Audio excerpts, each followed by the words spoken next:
Health plus programme में आप सबका स्वागत है।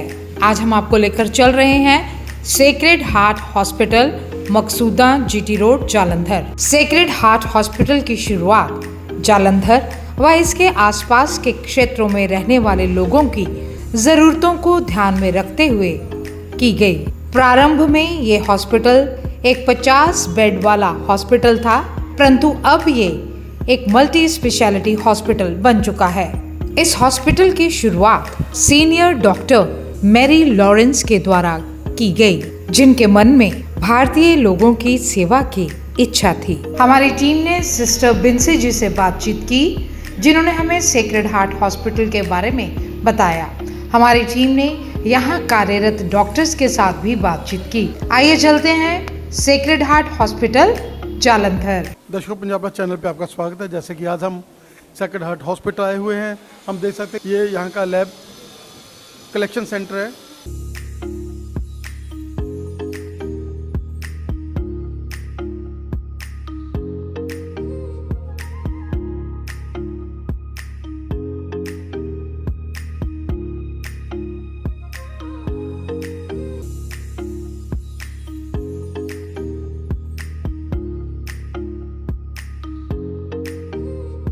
अभी हमें सेक्रेड हार्ट हॉस्पिटल के ब्लड बैंक में, वो ब्लड बैंक जो पिछले लंबे समय से सेवाएं दे रही है और आपको हर तरह के कंपोनेंट यहाँ पर अवेलेबल हैं। बात करते हैं गुरविंदर जी के साथ, जो यहाँ पर हेडिंग कर रहे हैं। गुरविंदर जी, स्वागत है आपका।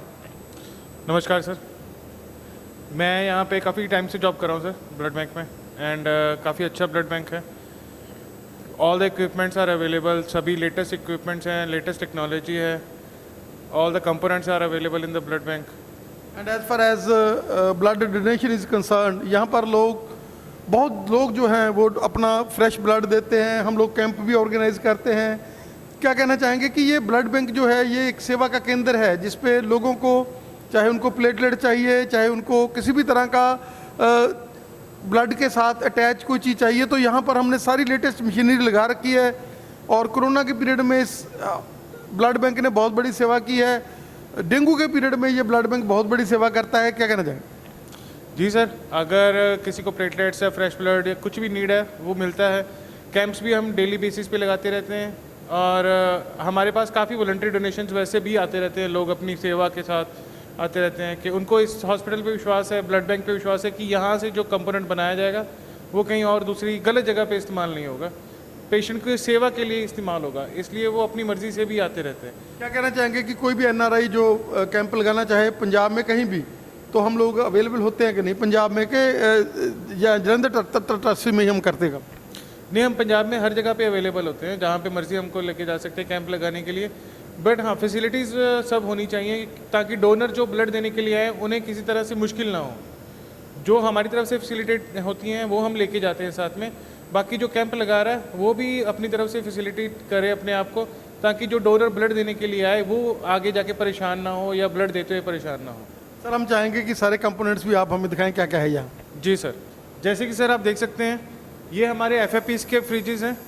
2 फ्रिजेज़ होते हैं FFP के -80 एंड -40 के। उसके बाद सर हमारे पास ब्लड भी है, अवेलेबिलिटी ऑफ ब्लड अनटेस्टेड और अनटेस्टेड दोनों हैं हमारे पास।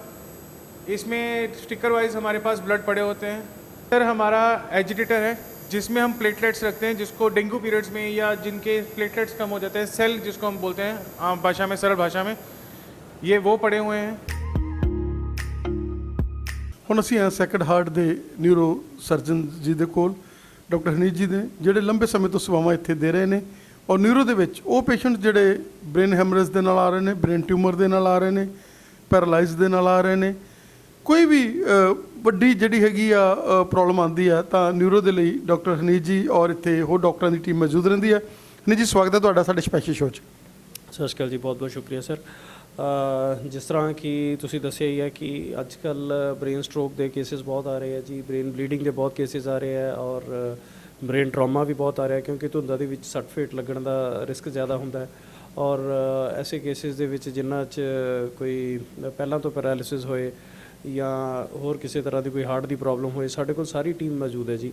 ਤੋ ਇਹਨਾਂ ਵਿੱਚ ਸਾਡੇ ਕੋਲ ICU ਵੀ ਹੈ ਜੀ, 10 ਬੈੱਡ ਦਾ ਡੈਡੀਕੇਟਿਡ ਨਿਊਰੋ ICU ਹੈ, ਜਿਹਦੇ 'ਚ ਅਸੀਂ ਹਰ ਤਰ੍ਹਾਂ ਦੀ ਕੇਸਿਸ ਜਿਹੜੇ ਟੈਕਲ ਕਰ ਰਹੇ ਹਾਂ, ਚਾਹੇ ਉਹ ਬ੍ਰੇਨ 'ਚ ਬਲੀਡਿੰਗ ਹੋਣ ਦਾ ਹੋਏ ਜਾਂ ਕੋਈ ਨਸ ਫਟੀ ਹੋਏ, ਈਵਨ ਅਸੀਂ ਐਂਡੋਸਕੋਪਿਕਲੀ ਬ੍ਰੇਨ ਦੀਆਂ ਸਰਜਰੀਜ਼ ਵੀ ਕਰ ਰਹੇ ਹਾਂ। ਔਰ ਅਸੀਂ ਇੱਕ ਨਵੀਂ ਇਕਵਿਪਮੈਂਟ ਲੈ ਕੇ ਆ ਰਹੇ ਹਾਂ, ਜਿਸ ਤਰ੍ਹਾਂ ਕਿ ਅੱਜ ਕੱਲ੍ਹ ਸਾਰੇ ਬੋਲਦੇ ਆ ਕਿ ਦੂਰਬੀਨ ਦੇ ਨਾਲ ਸਾਡਾ ਪਿੱਠ ਦਾ ਆਪਰੇਸ਼ਨ ਕੀਤਾ ਜਾਏ। ਇਹ ਅਸੀਂ ਮਸ਼ੀਨ ਜਲਦੀ ਹੀ ਇੱਕ ਅੱਧੇ ਹਫ਼ਤੇ ਤੱਕ ਸ਼ੁਰੂ ਕਰ ਰਹੇ ਹਾਂ। ਪਹਿਲਾਂ ਅਸੀਂ ਸਰਜਰੀਜ਼ ਇਹ ਕਰਦੇ ਸੀ, ਹੁਣ ਇਹ ਮਸ਼ੀਨ ਸੈਕਰਡ ਹਾਰਟ ਨੇ ਪਰਚੇਜ਼ ਕਰ ਲਈ ਹੈ ਅਤੇ ਅਸੀਂ ਹੁਣ ਸਾਰੀਆਂ ਡਿਸਕ ਦੀਆਂ ਸਰਜਰੀਜ਼ ਇਹ ਦੂਰਬੀਨ ਦੇ ਨਾਲ ਹੀ ਕਰਨ 'ਚ ਸક્ષਮ ਹਾਂ। Stay healthy, stay fit. Thank you, God bless you. Sir, as sacred heart is concern, this is old hospital ਔਰ ਇਹਦੇ ਵਿੱਚ ਇਕੱਲਾ ਨਿਊਰੋ ਹੀ ਨਹੀਂ, ਉਹਦੇ ਨਾਲ ਨਾਲ ਹਾਰਟ, ਉਹਦੇ ਨਾਲ ਨਾਲ ਆਰਥੋ, ਉਹਦੇ ਨਾਲ ਨਾਲ ਹਰ ਤਰ੍ਹਾਂ ਦੀ ਜਿਹੜੀ ਹੈਗੀ ਆ ਫੈਸਿਲਿਟੀ ਮੌਜੂਦ ਹੈ। ਰਾਉਂਡ ਦੀ ਕਲੋਕ ਐਨਸੀਜ਼ੀਆ ਵਾਲੇ ਰਹਿੰਦੇ ਆ। ਇੱਕ ਸੋਨੇ ਤੇ ਸੁਹਾਗੇ ਵਾਲੀ ਗੱਲ ਹੈ। ਔਰ ਸਭ ਤੋਂ ਵੱਡੀ ਗੱਲ ਹੈ ਕਿ ਨਾਨ ਪ੍ਰੋਫਿਟੇਬਲ ਆਰਗੇਨਾਈਜੇਸ਼ਨ ਹੈ, ਜਿਹਦੇ 'ਚ ਕੰਮ ਕਰਕੇ ਤੁਹਾਨੂੰ ਵੀ ਮਜ਼ਾ ਆਉਂਦਾ, ਤੁਸੀਂ ਲੰਬੇ ਸਮੇਂ ਤੋਂ ਸੇਵਾ ਦੇ ਰਹੇ ਹੋ। ਔਰ ਜੋ ਪੇਸ਼ੈਂਟਸ ਆਉਂਦੇ ਆ ਉਹਨਾਂ ਦਾ ਵੀ ਮੈਂਟਲ ਐਟੀਟਿਊਡ ਜਿਹੜਾ ਬੜਾ ਹਾਈ ਰਹਿੰਦਾ, ਉਹਨਾਂ ਦੇ ਮਨ 'ਤੇ ਕੋਈ ਬੋਝ ਨਹੀਂ ਹੁੰਦਾ, ਕਿਉਂਕਿ ਨਿਊਰੋ ਦਾ ਪਹਿਲਾਂ ਤਾਂ ਅਗਲਾ ਬੰਦਾ ਇੰਨਾ ਜ਼ਿਆਦਾ ਘਬਰਾਇਆ ਹੋਇਆ ਹੁੰਦਾ। ਔਰ ਨਿਊਰੋ ਵਾਲੇ ਜਿਹੜੇ ਕੇਸ ਹੈਗੇ ਆ ਉਹ ਖਾਸ ਕਰਕੇ ਉਹਨਾਂ ਦਾ ਮਨ ਕਾਫੀ ਡੋਲਦਾ ਹੁੰਦਾ। ਔਰ ਜਦੋਂ ਸੈਕਰਡ ਹਾਰਟ 'ਚ ਆ ਜਾਂਦੇ ਆ, ਦੇਖੋ ਕਰਨਾ ਤਾਂ ਪ੍ਰਮਾਤਮਾ ਨੇ ਆ, ਅਗਰ ਤਾਂ ਪ੍ਰਮਾਤਮਾ ਨੇ ਚਾਹਿਆ ਤਾਂ ਬਚਣਾ ਬੰਦੇ ਨੇ, ਤੇ ਨਹੀਂ ਤਾਂ ਪ੍ਰਮਾਤਮਾ ਦੇ ਨਾਲ ਹੀ ਹੈ। ਬਿਲਕੁਲ ਬਿਲਕੁਲ ਸਹੀ ਗੱਲ ਹੈ ਜੀ। ਜਿਸ ਤਰ੍ਹਾਂ ਕਿ ਤੁਸੀਂ ਕਿਹਾ ਵੀ ਐਟਮੋਸਫੇਅਰ ਬਹੁਤ ਹੀ ਅੱਛਾ ਹੈ ਜੀ। ਇੱਥੇ ਕੋਈ ਕਿਸੇ ਤਰ੍ਹਾਂ ਦਾ ਕੋਈ ਫਾਈਨੈਂਸ਼ੀਅਲ ਪ੍ਰੈਸ਼ਰ ਨਹੀਂ ਹੈ, ਨਾਨ ਪ੍ਰੋਫਿਟੇਬਲ ਆਰਗੇਨਾਈਜੇਸ਼ਨ ਹੈ, ਤੋ ਕੰਮ ਕਰਕੇ ਤਸੱਲੀ ਮਿਲਦੀ ਹੈ। ਜਿਹੜੇ ਗਰੀਬ ਗੁਰਵੇ ਆਉਂਦੇ ਜੀ ਉਹਨਾਂ ਦੇ ਵਿੱਚ ਮੈਨੇਜਮੈਂਟ ਕਾਫੀ ਹੈਲਪ ਕਰਦੀ ਹੈ।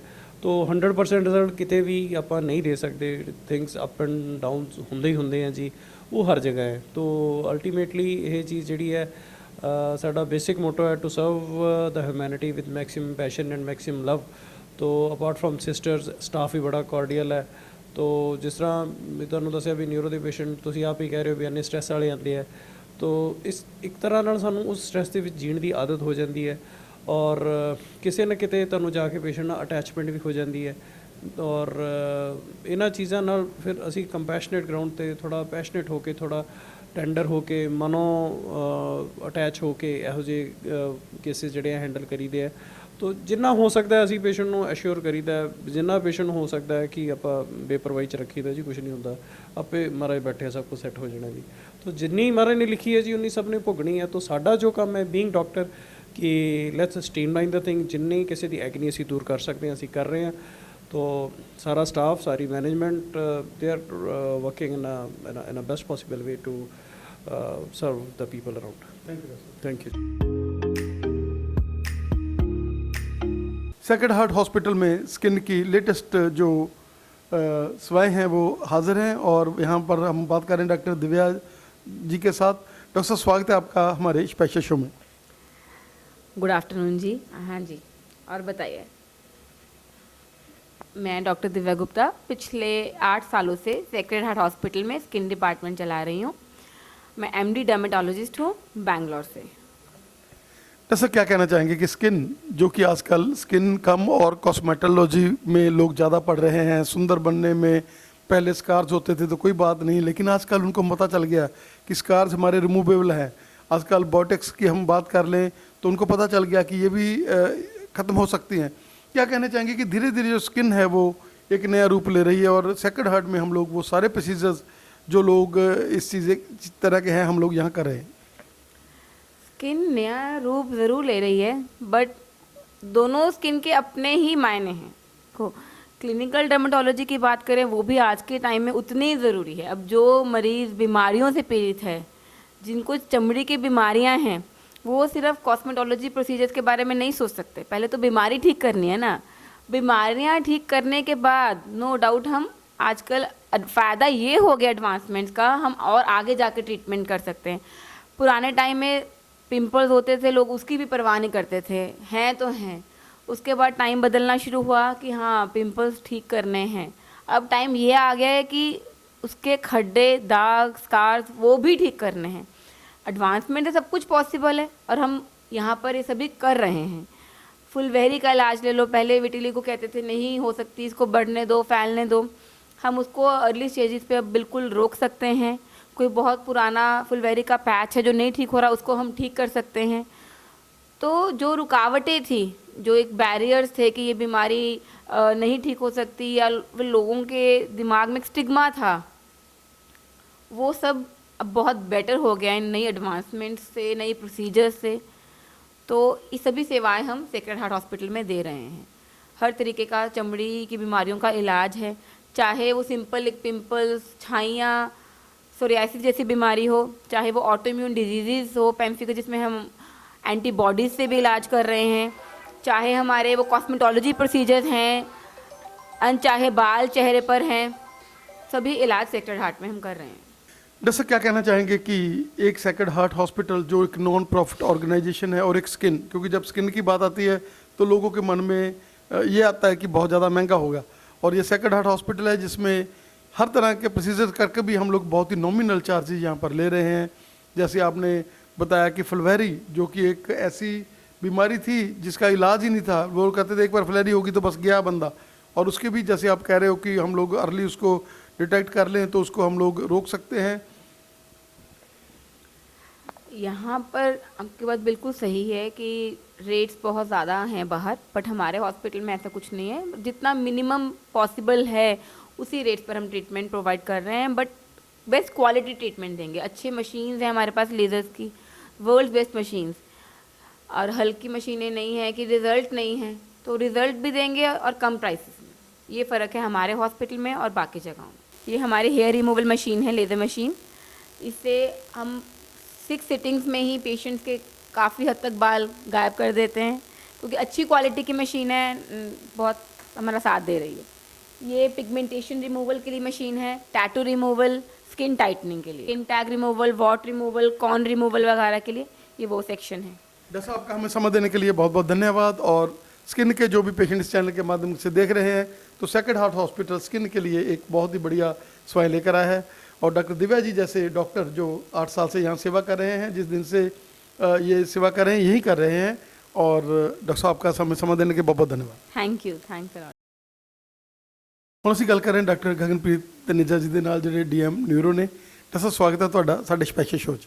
ਥੈਂਕ ਯੂ ਜੀ, ਸਤਿ ਸ਼੍ਰੀ ਅਕਾਲ। ਡਾਕਟਰ ਸਾਹਿਬ ਕੀ ਕਹਿਣਾ ਚਾਹੋਗੇ ਕਿ ਸੈਕਰਡ ਹਾਰਟ ਹਸਪੀਟਲ ਜਿਹੜੀ ਕਿ ਚੈਰੀਟੇਬਲ ਨਾਨ ਪ੍ਰੋਫਿਟੇਬਲ ਆਰਗੇਨਾਈਜੇਸ਼ਨ ਹੈ, ਜਿਹਦੇ ਵਿੱਚ ਤੁਸੀਂ ਕੰਮ ਕਰ ਰਹੇ ਹੋ ਲੰਬੇ ਸਮੇਂ ਤੋਂ, ਔਰ ਨਿਊਰੋ ਦੇ ਜਿੰਨੇ ਵੀ ਪੇਸ਼ੈਂਟਸ ਨੇ ਉਹਨਾਂ ਦੇ ਲਈ ਇੱਕ ਹਸਪੀਟਲ ਵਰਦਾਨ ਹੈ, ਕਿਉਂਕਿ ਨਿਊਰੋ ਦੇ ਅੱਜ ਕੱਲ੍ਹ ਜਿਸ ਤਰੀਕੇ ਦੇ ਨਾਲ ਐਪੀਡੈਮਿਕ ਵੱਧ ਰਿਹਾ, ਐਪੀਡੈਮਿਕ ਵਾਂਗੂ ਹੀ ਨਿਊਰੋ ਫੈਲ ਰਿਹਾ ਹੈਗਾ, ਲੋਕਾਂ ਨੂੰ ਪੈਰਾਲਾਈਜ਼, ਲੋਕਾਂ ਨੂੰ ਸਕੈਟਰੀ ਦੀਆਂ ਪ੍ਰੋਬਲਮਸ, ਕਾਫੀ ਜਿਹੜੀ ਹੈਗੀ ਆ ਪ੍ਰੋਬਲਮਸ ਦਾ ਸਾਹਮਣਾ ਕਰਨਾ ਪੈ ਰਿਹਾ। ਜੀ ਹਾਂ, ਇਸ ਹਸਪੀਟਲ ਦੇ ਵਿੱਚ ਆਪਾਂ ਨੂੰ ਨਿਊਰੋ ਦੇ ਜਿਸ ਤਰ੍ਹਾਂ ਦੇ ਵੀ ਪੇਸ਼ੈਂਟ ਹੋ ਸਕਦੇ ਨੇ ਮਿਲਦੇ ਨੇ। ਫੋਰ ਐਗਜ਼ਾਮਪਲ ਆਪਾਂ ਨੂੰ ਜ਼ਿਆਦਾਤਰ ਦੇਖਿਆ ਜਾਂਦਾ ਕਿਉਂਕਿ ਅੱਜ ਕੱਲ੍ਹ ਦੇ ਆਪਣੇ ਫਾਸਟ ਪੇਸ ਲਾਈਫ ਦੇ ਵਿੱਚ ਸਟ੍ਰੈਸ ਬਹੁਤ ਜ਼ਿਆਦਾ ਹੈ, ਸੋ ਇਸ ਦੇ ਨਾਲ ਡਿਪਰੈਸ਼ਨ ਦੇ ਪੇਸ਼ੈਂਟਸ, ਐਂਗਜ਼ਾਈਟੀ ਦੇ ਪੇਸ਼ੈਂਟਸ, ਸਟ੍ਰੈਸ ਕਰਕੇ ਜੋ ਸਿੰਪਟਮਸ ਆਉਂਦੇ ਨੇ, ਤਾਂ ਉਸ ਤਰ੍ਹਾਂ ਦੇ ਪੇਸ਼ੈਂਟਸ ਤਾਂ ਆਉਂਦੇ ਨੇ। ਬਟ ਐਮਰਜੈਂਸੀ ਦੇ ਵਿੱਚ ਅੱਜ ਕੱਲ੍ਹ ਜਿੰਨਾ ਜ਼ਿਆਦਾ ਪੇਸ਼ੈਂਟ ਸਟ੍ਰੋਕ ਦੇ ਆ ਰਹੇ, ਸਟ੍ਰੋਕ ਮੇਰਾ ਮਤਲਬ ਹੈ ਜਿਹਨੂੰ ਆਪਾਂ ਪੰਜਾਬੀ 'ਚ ਲਕਵਿਆਂ ਦਾ ਰੰਗ ਦਾ ਅਟੈਕ ਕਹਿੰਦੇ ਆ, ਉਸ ਦੇ ਪੇਸ਼ੈਂਟਸ ਬਹੁਤ ਜ਼ਿਆਦਾ ਆ ਰਹੇ ਨੇ। ਸੋ ਲੱਕੀਲੀ ਪੇਸ਼ੈਂਟ ਸਾਡੇ ਕੋਲ ਇੱਥੇ ਕਾਫੀ ਪੇਸ਼ੈਂਟਸ ਨੇ ਜਿਹੜੇ ਐਮਰਜੈਂਸੀ ਦੇ ਵਿੱਚ ਵਿਦਿਨ ਟਾਈਮ ਆ ਜਾਂਦੇ ਨੇ, ਅਤੇ ਉਹਨਾਂ ਨੂੰ ਕਲੌਟ ਵਾਲਾ ਇੰਜੈਕਸ਼ਨ ਆਪਾਂ ਲਗਾ ਦਿੰਦੇ ਹਾਂ, ਸੋ ਦੈਟ ਲਾਈਫ ਲੌਂਗ ਜਿਹੜੀ ਉਹਨਾਂ ਨੂੰ ਪੈਰਾਲਿਸਿਸ ਦੀ ਡਿਸੇਬਿਲਿਟੀ ਉਹ ਨਾ ਰਵੇ। ਸੋ ਇੱਕ ਦੋ ਖਾਸ ਇਹ ਤੀਜੇ ਥਰਡ ਪੇਸ਼ੈਂਟਸ ਹੁੰਦੇ ਨੇ ਆਪਾਂ ਕੋਲ ਮਿਰਗੀ ਦੇ, ਐਪੀਲਿਪਸੀ ਦੇ। ਉਹ ਕੋਈ ਏਜ ਗਰੁੱਪ ਨਹੀਂ ਹੈ ਜਿਹਨੂੰ ਐਪੀਲਿਪਸੀ ਨੇ ਨਹੀਂ ਕੀਤਾ ਹੋਇਆ ਸਪੇਅਰ, ਬੱਚਿਆਂ ਤੋਂ ਲੈ ਕੇ ਵੱਡਿਆਂ ਤੱਕ ਸਾਰੇ ਪੇਸ਼ੈਂਟਸ ਐਪੀਲਿਪਸੀ ਦੇ ਨਾਲ ਸਫਰ ਕਰਦੇ ਨੇ। ਕੋਈ ਹੈਡ ਇੰਜਰੀ ਕਰਕੇ ਕਰਦਾ ਹੈ, ਕੋਈ ਬੁਖਾਰ ਕਰਕੇ ਕਰਦਾ ਹੈ। ਸੋ ਇਹ ਵੱਖ-ਵੱਖ ਕਿਸਮ, ਸਭ ਤੋਂ ਜ਼ਿਆਦਾ ਕਾਮਨ ਪੇਸ਼ੈਂਟ ਸਾਡੇ ਕੋਲ ਆਉਂਦੇ ਨੇ ਮਾਈਗ੍ਰੇਨ ਦੇ, ਹੈਡੇਕ ਦੇ OPD ਦੇ ਵਿੱਚ। ਸੋ ਪੇਸ਼ੈਂਟਸ ਨੂੰ ਅਵੇਅਰਨੈਸ ਲੈ ਕੇ ਆਉਣਾ ਕਿ ਹੈਡੇਕਸ ਕਿਸ ਟਾਈਪ ਦੇ ਹੁੰਦੇ ਨੇ, ਐਪੀਲਿਪਸੀ 'ਚ ਕੀ ਕਰਨਾ ਹੈ, ਐਮਰਜੈਂਸੀ ਜਦੋਂ ਸਟ੍ਰੋਕ ਹੋਵੇ, ਜਦੋਂ ਲਕਵੇ ਦਾ ਅਟੈਕ ਆਵੇ, ਪੈਰਾਲਿਸਿਸ ਹੋਵੇ, ਕੀ ਕਰਨਾ ਹੈ। ਸੋ ਇਹ ਚੀਜ਼ਾਂ ਲਈ ਅਸੀਂ ਪੇਸ਼ੈਂਟ ਨੂੰ ਕਾਫੀ ਅਵੇਅਰਨੈਸ ਜਾਗਰੂਕਤਾ ਕਰ ਰਹੇ ਹਾਂ। ਤੋ ਇਸ ਹਸਪੀਟਲ ਦੇ ਮਾਧਿਅਮ ਨਾਲ ਵੈਰੀ ਲੱਕੀ ਟੂ ਸਰਵ ਸੱਚ ਪੇਸ਼ੈਂਟਸ, ਅਤੇ ਅੱਗੇ ਵੀ I try to help my best. You have said ਜਿਹੜੇ ਟਾਈਮ ਸਿਰ ਆ ਜਾਣ, ਕੀ ਕਹਿਣਾ ਚਾਹੋਗੇ ਕਿ ਟਾਈਮ ਇਜ਼ ਮਸਲ? ਜਿਹੜੇ ਵੀ ਪੇਸ਼ੈਂਟ ਜਿਨ੍ਹਾਂ ਨੂੰ ਪੈਰਾਲਾਈਜ਼ ਹੋ ਗਿਆ, ਉਹ ਕਹਿ ਦਿੰਦੇ ਅਸੀਂ ਫੀਮ ਦੇਤਾ, ਅਸੀਂ ਇੱਦਾਂ ਕਰਤਾ, ਉਹਨਾਂ ਨੂੰ ਟਾਈਮ ਵੇਸਟ ਨਹੀਂ ਕਰਨਾ ਚਾਹੀਦਾ ਗਾ, ਬਲਕਿ ਇੱਕ ਵਧੀਆ ਸੈਂਟਰ ਦੇ ਵਿੱਚ ਜਿੱਥੇ ਤੁਹਾਨੂੰ MD ਨਿਊਰੋ ਮਿਲਣ ਜਾਂ DM ਨਿਊਰੋ ਮਿਲਣ, ਤੁਹਾਨੂੰ ਚਲੇ ਜਾਣਾ ਚਾਹੀਦਾ ਹੈਗਾ, ਕਿਉਂਕਿ ਅਰਲੀ ਜਾਓਗੇ ਤਾਂ ਅਰਲੀ ਤੁਹਾਡਾ ਇਲਾਜ ਹੈ। ਅਗਰ ਤੁਹਾਡੀ ਬ੍ਰੇਨ ਦੀ ਜਿਹੜੀ ਪ੍ਰੋਬਲਮ ਆ ਉਹ ਹੋਣ ਲੱਗ ਗਈ ਤਾਂ ਤੁਸੀਂ ਉਹਦੇ 'ਚ ਕਾਫੀ ਫਿਰ ਵੱਡੇ ਪ੍ਰੋਬਲਮ ਦੇ ਸਾਹਮਣਾ ਕਰਨਾ ਪੈ ਸਕਦਾ। ਬਿਲਕੁਲ ਸਹੀ ਕਿਹਾ ਤੁਸੀਂ। ਪਹਿਲਾਂ ਕਹਿੰਦੇ ਹੁੰਦੇ ਸੀ ਟਾਈਮ ਇਜ਼ ਮਸਲ, ਕਿਉਂਕਿ ਪਹਿਲਾਂ ਲੋਕਾਂ ਨੂੰ ਹਾਰਟ ਅਟੈਕ ਦੀ ਜਾਗਰੂਕਤਾ ਹੈ ਵੀ ਇੱਕ ਮਿੰਟ ਇੰਪੋਰਟੈਂਟ ਹੈ ਹਾਰਟ ਅਟੈਕ ਦੇ ਵਿੱਚ। ਸਿੰਪਲੀ ਹਾਰਟ ਅਟੈਕ ਦੇ ਵਿੱਚ ਜਿਵੇਂ ਟਾਈਮ ਇਜ਼ ਮਸਲ ਹੈ, ਇਸ ਤਰ੍ਹਾਂ ਹੀ ਆਪਾਂ ਬ੍ਰੇਨ ਅਟੈਕ, ਜਿਹਨੂੰ CVA ਸਟ੍ਰੋਕ, ਪੈਰਾਲਿਸਿਸ ਕਹਿੰਦੇ ਆ, ਇਹਨੂੰ ਆਪਾਂ ਇਹਦੇ ਵਿੱਚ ਵੀ ਟਾਈਮ ਇਜ਼ ਬ੍ਰੇਨ ਹੁੰਦਾ, ਮਤਲਬ ਇੱਕ ਮਿੰਟ ਇਹਦੇ 'ਚ ਇੰਪੋਰਟੈਂਟ ਹੈ। ਸੋ ਈਚ ਮਿੰਟ ਜਿੰਨਾ ਆਪਾਂ ਗਵਾਉਂਦੇ ਰਹਿੰਦੇ ਹਾਂ ਉਨੇ ਨਿਊਰੋਨਸ ਆਪਣੇ ਖਰਾਬ ਹੁੰਦੇ, ਔਰ ਇੱਕ ਵਾਰੀ ਨਿਊਰੋਨਸ ਖਰਾਬ ਹੋ ਜਾਣ, ਡੈਮੇਜ ਹੋ ਜਾਣ, there is no going back, ਉਹਨਾਂ ਦਾ ਕੋਈ ਪੱਕਾ ਟਰੀਟਮੈਂਟ ਨਹੀਂ ਹੈ। ਸੋ ਗਾਈਡਲਾਈਨ ਮੁਤਾਬਿਕ ਅਸੀਂ ਲੋਕ ਕੀ ਕਰਦੇ ਹੁੰਦੇ, ਜਿਹੜਾ ਵੀ ਪੇਸ਼ੈਂਟ ਅਸੀਂ ਸਹੀ ਸਮਝਾਉਂਦੇ ਹਾਂ ਕਿ ਜਦੋਂ ਤੁਹਾਨੂੰ ਸਿੰਪਟਮ ਸਟਾਰਟ ਹੋ ਜਾਣ, ਫਰਜ਼ ਕਰੋ ਬੋਲਣ ਦੇ ਵਿੱਚ ਤੰਗੀ ਆਵੇ, ਪਾਸਾ ਕਮਜ਼ੋਰ ਹੋ ਜਾਏ, ਮੂੰਹ ਵਿੰਗਾ ਪੈ ਜਾਏ, ਸੋ ਐਜ਼ अर्ਲੀ ਐਜ਼ ਪੋਸੀਬਲ ਤੁਸੀਂ ਨੀਅਰੈਸਟ ਹਸਪੀਟਲ ਜਿੱਥੇ ਨਿਊਰੋਲੋਜਿਸਟ ਹੋ, ਜਿੱਥੇ ICU ਕੇਅਰ ਹੋਵੇ ਆਓ। ਸਾਡੇ ਕੋਲ ਪੇਸ਼ੈਂਟ ਅਸੀਂ ਆਉਂਦੇ ਹਨ, ਅਤੇ ਜਿੰਨਾ ਜਲਦੀ ਇੰਜੈਕਸ਼ਨ ਲਗਾਇਆ ਜਾਵੇ ਉਹਨਾਂ ਲਾਈਫ ਲੌਂਗ ਜਿਹੜੀ ਡਿਸੇਬਿਲਿਟੀ ਹੈ, ਬੈੱਡ ਤੇ ਰਹਿਣਾ, ਹੋਰ ਕੰਪਲਿਕੇਸ਼ਨਸ ਹੋਣਾ, ਅਲਸਰ ਹੋਣਾ, ਬੈੱਡ ਸੋਰ ਹੋਣਾ, ਤੇ ਕਿਸੇ ਤੇ ਡਿਪੈਂਡੈਂਟ ਹੋਣਾ, ਇਟ ਇਜ਼ ਵੈਰੀ ਇੰਪੋਰਟੈਂਟ। ਫਿਰ ਪੇਸ਼ੈਂਟ ਸਾਈਕੋਲੋਜੀਕਲੀ ਕਾਫੀ ਡਿਸਟਰਬ ਵੀ ਰਹਿੰਦਾ ਜਦੋਂ ਪੈਰਾਲਿਸਿਸ ਹੋ ਜਾਏ ਉਹਨੂੰ। ਸੋ ਇਹ ਕਿਉਂ ਆਪਾਂ ਇਹ ਕੰਪਲਿਕੇਸ਼ਨਸ ਨੂੰ ਆਉਣ ਦੇਣਾ, ਵੀ ਸ਼ੁੱਡ ਰੀਚ, ਆਪਾਂ ਨੂੰ ਹਸਪਤਾਲ ਦੇ ਵਿੱਚ ਐਟ ਦਾ ਅਰਲੀਐਸਟ ਪਹੁੰਚਣਾ ਚਾਹੀਦਾ, ਤੇ ਇੰਜੈਕਸ਼ਨ ਵਾਸਤੇ ਕਾਊਂਸਲ ਕਰਕੇ। ਜੇ ਪੇਸ਼ੈਂਟ, ਕਈ ਪੇਸ਼ੈਂਟ ਐਲੀਜੀਬਲ ਨਹੀਂ ਵੀ ਹੁੰਦੇ, ਕਹਿੰਦੇ ਬ੍ਰੇਨ 'ਚ ਆਪਾਂ ਸਕੈਨ ਕਰਾਈਦਾ ਬਲੀਡਿੰਗ ਆ ਜਾਂਦੀ, ਜਿਹਨਾਂ ਤੇ ਬਲੀਡਿੰਗ ਆ ਗਈ ਉਹਨਾਂ ਨੂੰ ਤਾਂ ਇੰਜੈਕਸ਼ਨ ਦਾ ਫਾਇਦਾ ਨਹੀਂ ਹੁੰਦਾ, ਪਰ ਜਿਨ੍ਹਾਂ ਦਾ CT ਸਕੈਨ ਨਾਰਮਲ ਜਾਂ ਜਿਹਨੂੰ ਆਪਾਂ ਕਹੀਏ ਕਲੌਟ ਆਉਂਦਾ ਵੀ ਬਲੋਕੇਜ ਹੋ ਜਾਂਦੀ ਹੈ, so as early as possible ਅਸੀਂ ਇੰਜੈਕਸ਼ਨ ਲਗਾ ਦਿੰਦੇ ਹਾਂ, and we have seen lots of patients recovering very well, ਬਹੁਤ ਠੀਕ ਹੋ ਜਾਂਦੇ ਨੇ। ਜੈਸੇ ਮਿਰਗੀ ਜਿਹਦੇ ਵਾਸਤੇ ਲੋਕਾਂ ਨੂੰ ਮਿੱਥ ਹੈ ਕਿ ਮਿਰਗੀ ਵਾਲੇ ਜਿਹੜੇ ਲੋਕ ਆ ਉਹਨਾਂ ਦੀ ਮੈਰਿਜ ਨਹੀਂ ਹੋਣੀ, ਕੀ ਕਹਿਣਾ ਚਾਹੋਗੇ ਕਿ ਉਹ ਨਾਰਮਲ ਮੈਰਿਜਾਂ ਕਰ ਸਕਦੇ ਆ, ਨਾਰਮਲ ਉਹਨਾਂ ਦੇ ਬੱਚੇ ਹੋਣਗੇ, ਬਿਲਕੁਲ ਉਹਨਾਂ ਨੂੰ ਇਹ ਸੋਸ਼ਲ ਸਟਿਗਮਾ ਨਹੀਂ ਹੋਣਾ ਚਾਹੀਦਾਗਾ ਕਿ ਮਿਰਗੀ ਜਿਹੜੀ ਹੈਗੀ ਉਹਦੇ ਨਾਲ ਮੇਰੀ ਮੈਰਿਜ ਨਹੀਂ ਹੋਣੀ, ਚਾਹੇ ਉਹ ਲੜਕਾ ਚਾਹੇ ਉਹ ਲੜਕੀ ਆ, ਜਾਂ ਬੱਚਿਆਂ ਦੇ ਵਿੱਚ ਕੋਈ ਪ੍ਰੋਬਲਮ ਆਊਗੀ। ਮਿਰਗੀ ਤਾਂ ਇੱਕ ਤਰ੍ਹਾਂ ਦਾ ਇੱਕ ਮਤਲਬ ਇੱਕ ਬਿਮਾਰੀ ਆ ਜਿਹੜੀ ਆ ਰਹੀ ਹੈਗੀ, ਜਦੋਂ ਉਸ ਨੂੰ ਬਿਮਾਰੀ ਨੂੰ ਅਸੀਂ ਉਹਦੇ ਕਰ ਲੈਂਦੇ ਠੀਕ, ਤੇ ਬੰਦਾ ਆਪਣੀ ਨਾਰਮਲ ਜ਼ਿੰਦਗੀ ਜੀ ਸਕਦਾ, ਨਾਰਮਲ ਬੱਚੇ ਲੈ ਸਕਦਾ। ਬਿਲਕੁਲ ਸਹੀ ਤੁਸੀਂ ਇਸ ਗੱਲ ਬਾਰੇ ਕਿਹਾ। ਆਪਾਂ ਲੋਕ ਆਪਣੇ ਖਾਸ ਕਰਕੇ ਨਾਰਥ ਰੀਜਨ ਦੇ ਵਿੱਚ ਆਪਾਂ ਮਿਰਗੀ ਦੇ ਨਾਂ ਤੋਂ ਹੀ ਇੰਨਾ ਘਬਰਾ ਜਾਂਦੇ, ਇਹਨੂੰ ਸੋਸ਼ਲ ਸਟਿਗਮਾ ਇਹਦੇ ਨਾਲ ਬਹੁਤ ਵੱਡਾ ਅਟੈਚ ਹੈ, ਜੋ ਕਿ ਵਿਦ ਟਾਈਮ ਹਾਂ ਘੱਟ ਹੋ ਰਿਹਾ, ਬਟ ਹਲੇ ਵੀ ਆਪਾਂ ਨੂੰ ਇਹਦੇ ਵਾਸਤੇ ਇਹ ਦੱਸਣਾ ਜ਼ਰੂਰੀ ਹੈ ਕਿ ਜਿਸ ਤਰ੍ਹਾਂ ਬਾਕੀ ਪ੍ਰੋਬਲਮਸ ਨੇ ਉਸ ਤਰ੍ਹਾਂ ਇੱਕ ਮਿਰਗੀ ਦੀ ਪ੍ਰੋਬਲਮ ਹੈਗੀ ਹੈ, ਜਿਸ ਨੂੰ ਆਪਾਂ ਪੰਜਾਬੀ 'ਚ ਕਹੀਦਾ ਐਪੀਲਿਪਸੀ, ਇੰਗਲਿਸ਼ ਕਹੀਦਾ, ਪੰਜਾਬੀ 'ਚ ਮਿਰਗੀ ਕਹੀਦਾ। ਮਤਲਬ ਕਿ ਬ੍ਰੇਨ ਦੇ ਵਿੱਚ ਕਈਆਂ ਦੇ ਵਿੱਚ ਕਰੰਟ ਜ਼ਿਆਦਾ ਹੋਣ ਕਰਕੇ ਦੌਰਾ ਪੈਂਦਾ। ਸੋ ਇਹ ਆਮ ਇੱਕ ਪ੍ਰੋਬਲਮ ਹੈਗੀ ਹੈ ਜਿਹਦੇ ਵਾਸਤੇ ਸਿੰਪਲੀ ਲੋਟਸ ਆਫ 90% ਪੇਸ਼ੈਂਟ ਆਪਾਂ ਮੈਡੀਸਿਨ ਦੇ ਨਾਲ ਠੀਕ ਹੋ ਜਾਂਦੇ ਨੇ। ਯੈਸ, ਕੁਝ ਪੇਸ਼ੈਂਟਸ ਹੁੰਦੇ ਉਹ ਸਿਰਫ 10% ਪੇਸ਼ੈਂਟਸ ਨੇ ਜਿਨ੍ਹਾਂ ਨੂੰ ਅੱਗੇ ਜਾ ਕੇ ਸਰਜਰੀ ਦੀ ਜਾਂ ਵੱਖੋ-ਵੱਖ ਦਵਾਈਆਂ ਦੀ ਲੋੜ ਹੁੰਦੀ ਹੈ, but it's just like another normal problem for which ਤੁਸੀਂ ਮੈਡੀਸਿਨ ਲਓ।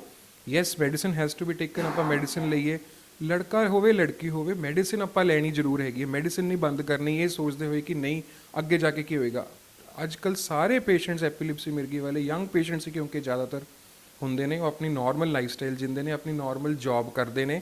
ਯੈਸ, ਪ੍ਰੀਕਾਸ਼ਨਸ ਜ਼ਰੂਰ ਉਹ ਲੈਂਦੇ ਨੇ ਕਿ ਆਪਾਂ ਨੂੰ ਅਟੈਕ ਨਾ ਆਵੇ ਤੇ ਮੈਡੀਸਿਨਸ ਪ੍ਰੋਪਰ ਖਾਂਦੇ। ਮੈਰਿਜ ਵੀ ਹੁੰਦੀ ਹੈ, ਮੈਰਿਜ ਤੋਂ ਬਾਅਦ ਆਪਾਂ ਜਦੋਂ ਪ੍ਰੈਗਨੈਂਸੀ ਕਰਨੀ ਹੈ ਪਲਾਨ, ਤਾਂ ਵੀ ਆਪਾਂ ਨੂੰ ਮੈਡੀਸਿਨ ਦਾ ਬਿਲਕੁਲ ਛੱਡਣਾ ਨਹੀਂ ਚਾਹੀਦਾ, ਸੋ ਦੈਟ ਇਸ 'ਤੇ ਕੰਟਰੋਲ ਪਾਇਆ ਜਾਵੇ। ਤੇ ਹੌਲੀ ਹੌਲੀ we are trying our best, ਲੋਕਾਂ 'ਚ ਵੀ ਕਾਫੀ ਅਵੇਅਰਨੈਸ ਆ ਗਈ, ਹੁਣ ਪੇਸ਼ੈਂਟਸ ਨੂੰ ਥੋੜ੍ਹਾ ਪੋਜ਼ਿਟਿਵਲੀ ਲੈਂਦੇ ਆ ਕਿ ਜੋ ਪਹਿਲਾਂ ਇੱਕ ਹਊਆ ਕਹਿ ਲਓ ਜਾਂ ਪਹਿਲਾਂ ਇੱਕ ਸਟਿਗਮਾ ਕਹਿ ਲਓ, ਉਹ ਹੁਣ ਕਾਫੀ ਘਟ ਰਿਹਾ। Thank you. ਹੁਣ ਅਸੀਂ ਗੱਲ ਕਰ ਰਹੇ ਹਾਂ ਆਰਥੋਪੈਡਿਕ ਦੇ ਮਾਹਰ ਡਾਕਟਰ ਦੀਪਕ ਗੁਪਤਾ ਜੀ ਦੇ ਨਾਲ, ਜਿਹੜੇ ਲੰਬੇ ਸਮੇਂ ਤੋਂ ਇੱਥੇ ਸੇਵਾ ਦੇ ਰਹੇ ਨੇ। ਡਾਕਟਰ ਸਾਹਿਬ, ਸਵਾਗਤ ਹੈ ਤੁਹਾਡਾ ਸਾਡੇ ਸਪੈਸ਼ਲ ਸ਼ੋਅ 'ਚ। Thank you ji, thank you.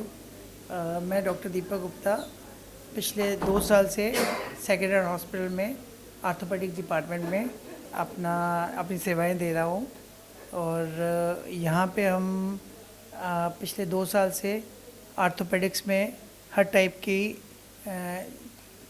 चोटें, इंजरीज़ और जॉइंट रिप्लेसमेंट सब तरह की सर्जरीज कर रहे हैं। डॉक्टर साहब, क्या कहना चाहेंगे कि अगर हम बात कर लें, घुटनों की बात कर लें, चूल्हे की बात कर लें, तो हर तरह की सर्जरीज, और सबसे बड़ी बात है कि ये कि चैरिटेबल इंस्टीट्यूशन है, ये नॉन प्रॉफिटेबल इंस्टीट्यूशन है, जिस पे जो लेटेस्ट मशीनरी यूज़ की जाती है, और जो अगर हम बात कर लें, पॉकेट की बात कर लें, तो बहुत ही कम, हमेशा यही कोशिश रहती है कि जो अपने खर्चे हैं बस उसके साथ हॉस्पिटल के खर्चे चलते रहें, और बहुत ही चैरिटेबल रेट्स के ऊपर यहाँ सेवाएँ हो रही हैं। हमारे यहाँ पे हम घुटने की, चुकले की, सबकी रिप्लेसमेंट सर्जरीज काफ़ी रियायत में और काफ़ी कम रेट में, जो गवर्नमेंट के जो सरकार ने प्राइस रखे हुए हैं, ऑलमोस्ट जलंधर में सबसे कम रेट में हम ये सेवाएं दे रहे हैं। और हमारे यहाँ पे जो टेक्नोलॉजी है, हम लेटेस्ट टेक्नोलॉजी कर रहे हैं। हमारे यहाँ पे हम जो नी रिप्लेसमेंट करते हैं, ऑलमोस्ट ब्लडलेस सर्जरी है, सूचरलेस सर्जरीज है जिनमें हम कम से कम ब्लड निकलता है, और कई पेशेंट्स में तो हम स्टिचलेस सर्जरीज करते हैं। तो हम अपनी तरफ से पूरी कोशिश करते हैं कि पेशेंट को कम से कम उनकी पॉकेट का ध्यान रख के हम बेस्ट से बेस्ट सर्विस दे सकें। सर, हम बात कर लें स्पोर्ट्स इंजरी की बात कर लें हम लोग, और ये हॉस्पिटल स्पोर्ट्स इंजरी के लिए, लिगामेंट टियर के लिए, और जो भी प्रॉब्लम्स है उनके लिए ये हॉस्पिटल एक वरदान है। और हज़ारों की गिनती में पेशेंट्स आपने 2 साल में इन चीज़ों के साथ उनको एक नई ज़िंदगी दी है। हाँ, अब स्पोर्ट्स इंजरी में हम नी की इंजरीज जो काफ़ी जो खिलाड़ी होते हैं उनमें लिगामेंट टीयर्स हो जाते हैं, ACL टीयर, मेनिस्कस टीयर, तो उनकी रिपेयर ACL जो दूरबीन से हम करते हैं, तो हम लेटेस्ट सब कुछ कर रहे हैं। ACL रिकन्स्ट्रक्शन, लिगामेंट रिपेयर, सब कुछ हमारे हॉस्पिटल में होता है, और जिसमें पेशेंट को हम 1-2 दिन रख के या मैक्सिमम 2 या 3 दिन रख के हम छुट्टी कर देते हैं, और पेशेंट की रिकवरी भी अच्छी और जल्दी हो जाती है, और पेशेंट कुछ टाइम बाद अपनी स्पोर्ट्स वापस पहले की तरह खेलना शुरू कर देते हैं।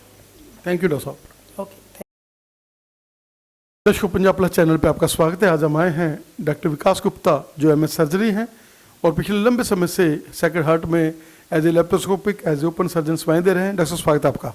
नमस्कार जी, आपका भी बहुत बहुत स्वागत है। मैं सेक्रेड हार्ट हॉस्पिटल में पिछले 16 साल से सर्जरी की सेवाएं दे रहा हूं।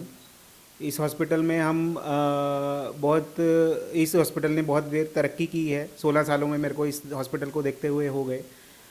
सर्जरी के फील्ड में जहाँ तक बताया जाए, सर्जरी में पहले जितने बड़े बड़े चीरे लगते थे, आजकल दूरबीन के हिसाब से, दूरबीन के माध्यम से बहुत छोटे चीरे में मरीज़ बहुत जल्दी ठीक हो जाता है। आजकल कुछ ऐसी कोई भी सर्जरी शायद ही बची हो जो दूरबीन से नहीं हो पाए। कभी ज़रूरत पड़ती है तो हम दूरबीन की जगह चीरा लगाना पड़ता है, अदरवाइज़ सारे ऑपरेशन जो हैं दूरबीन से हो जाते हैं। इससे मरीज़ों का बहुत फ़ायदा है, चोट बहुत कम है, आराम जल्दी आता है, मरीज़ जल्दी अपने घर को जाता है और रिकवरी उसकी बहुत फास्ट होती है। तो सर, क्या कहना चाहेंगे कि लेप्रोस्कोपिक सर्जरीज आजकल बहुत ही एक बड़ा जो है सेवा कर रही हैं। क्या कहना चाहेंगे कि कोई भी हमारी को अबनॉर्मलिटी है, कोई हमारे स्टोन्स हैं, कोई हमारे पित्ते में स्टोन्स हैं, हम लोग उनको एग्जिस्ट करने रहते हैं कि कोई बात नहीं और करवा लेंगे, हम लोग दर्द निवारक गोलियां खाते रहते हैं। अगर साइज उतना बड़ा हो जाए जिससे हम लोगों को केवल सर्जरी है तो उसको जल्दी करा लेना चाहिए। नहीं है कि आप वेट करते रहो और उसके साथ वो और भी ज़्यादा प्रॉब्लम्स क्रिएट कर दे। जी, ये बिल्कुल सही बात है, पर पित्ते के मामले में जो पथरी है उसके भी लोगों के बीच में उसका कई बार पूरी तरह से उसका ज्ञान ना होने की वजह से लोग उसको इंतज़ार करते रहते हैं। बट पित्ते के लिए बहुत सारी ऐसी इंडिकेशंस हैं कि पित्ते का ऑपरेशन जो है वो ज़रूरी है। ख़ासतौर पे मरीज़ उस इलाके में रहता हो जहाँ पे पित्ते का कैंसर बहुत आम है। पित्ते की पथरी के साइज़ पे बहुत मैटर करता है। साइज़ छोटी है, बड़ी है, अगर बहुत बड़ी है तो बहुत देर से बड़ी है तो वो पित्ता ख़राब करेगी, पित्ता फटने का डर रहता है। मरीज़ जिसमें शुगर या और अन्य बीमारी साथ में पित्ते के साथ है तो वो पित्ता जल्दी सड़ने और गलने का डर रहता है। तो इसलिए मरीज़ को जैसे ही पता चले कि पित्ते में पथरी है उसका तुरंत डॉक्टरी सलाह लेके उसका निवारण करना चाहिए।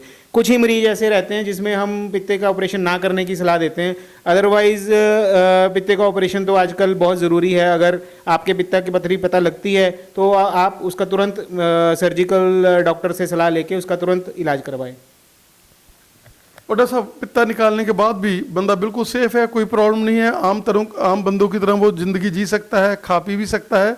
लेकिन हर चीज़ में अगर हम लोग इतना बड़ा ऑपरेशन कराते हैं तो हर चीज़ में थोड़ी सी तो आपको प्रेस है ही, लेकिन कोई ज़्यादा प्रेस वाली बात नहीं है और डरने वाली बात नहीं है। पित्ते के बिना भी लोग जितनी आम जिंदगी जीनी है उतनी जीते हैं। जी, पित्ते के ऑपरेशन के बाद ज़िंदगी के रहन सहन में, खाने पीने में आपको कोई खास फ़र्क नहीं पड़ता है, बिल्कुल भी कोई फ़र्क नहीं पड़ता है। मरीज़ जैसे पहले खा पी रहा है वैसे ही ऑपरेशन के बाद भी खा पी सकता है। हम सिर्फ 1-1.5 महीना जब तक पित्ते के बिना शरीर को आदत पड़ती है काम करने की, उतनी परहेज़ के लिए बोलते हैं। कोई बड़ी बारी तली चीज़ नहीं खानी। अदरवाइज़ तो ऑपरेशन के बाद भी मरीज़ जो उसको पच रहा है सब खा सकता है, कोई ऐसी परहेज़ की दिक्कत नहीं है। क्योंकि जो लोगों के बीच में ये मिसकंसेप्शन बहुत ज़्यादा है कि पित्ते का ऑपरेशन कराएंगे तो हम खा पी नहीं सकते, पित्ता नहीं है तो हम खान पी नहीं सकते।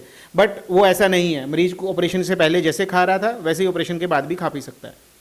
जैसे ये हॉस्पिटल जो मल्टी स्पेशलिटी हॉस्पिटल है, जिसमें जो लोग सर्जरी वाले आते हैं उनको मल्टी सेंसेस भी हो सकता है। यहाँ हार्ट की सेवाएं, यहाँ न्यूरो की सेवाएं, यहाँ आर्थो की सेवाएं, लेप्रोस्कोपिक सर्जरी के साथ हर चीज़ यहाँ जुड़ी हुई है। और राउंड द क्लॉक एनेस्थीसिया, बड़े बड़े जो है बढ़िया ओटीज, हर चीज़ यहाँ पर ऐसी है कि जिससे आपको इन्फेक्शन भी नहीं होगा, क्योंकि ये हॉस्पिटल गवर्नमेंट के रूल्स के साथ चल रहा है। और सबसे बड़ी बात है कि ये NABH एग्रीगेटेड हॉस्पिटल है और सारे लोग सेवा में हैं और यहाँ पर एक चैरिटेबल तरीके से सेवा हो रही है।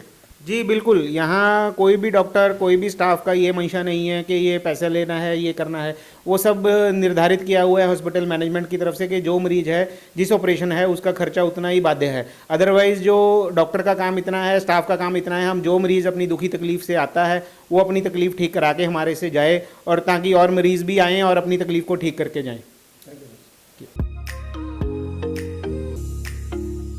अभी हम बात कर रहे हैं डॉक्टर कमलदीप बंसल जी के साथ, जो डीएम कार्डियोलॉजी हैं। और सबसे बड़ी बात है कि सेक्रेड हार्ट हॉस्पिटल जो नॉन प्रॉफिटेबल चैरिटेबल हॉस्पिटल है, जिसमें हमेशा पेशेंट के हित की बात की जाती है, और इस हॉस्पिटल में कार्डियो से रिलेटेड हर तरह की फैसिलिटी अवेलेबल है। बात कर रहे हैं कमलदीप जी के साथ। सर, स्वागत है आपका।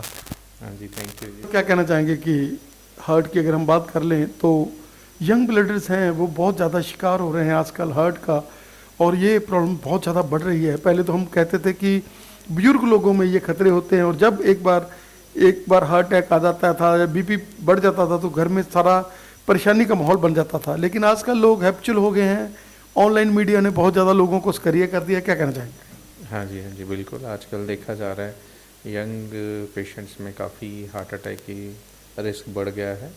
उसके कुछ मेन कारण हैं, जैसे कि आजकल अनहेल्दी खाना, अनहेल्दी डाइट उसका एक बहुत मेन कारण है। जैसे हम आजकल पिज़्ज़ा, बर्गर्स, कोल्ड ड्रिंक्स, ये चीज़ें हैं जो वेस्टर्न डाइट थी पहले, वो आजकल इंडियन पॉपुलेशन में भी ज़्यादा कंज्यूम होने लगी हैं, जिसके कारण हार्ट अटैक का रिस्क बढ़ जाता है, कोलेस्ट्रॉल बढ़ जाता है।